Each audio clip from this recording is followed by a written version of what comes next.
ప్రాణాత్మ దేహములను సజీవయాగముగా, ప్రాణాత్మ దేహములను సజీవయాగముగా అర్పించితిని క్రీస్తేసుకే, అర్పించితిని క్రీస్తేసుకే.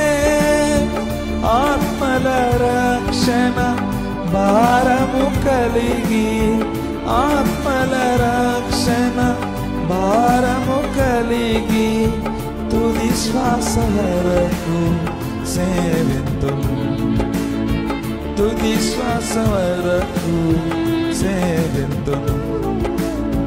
నా మట్టుకైతే బ్రతుకుట క్రీస్తే, చావైతే లాభము ప్రభుతో నుండెను. నా మట్టుకై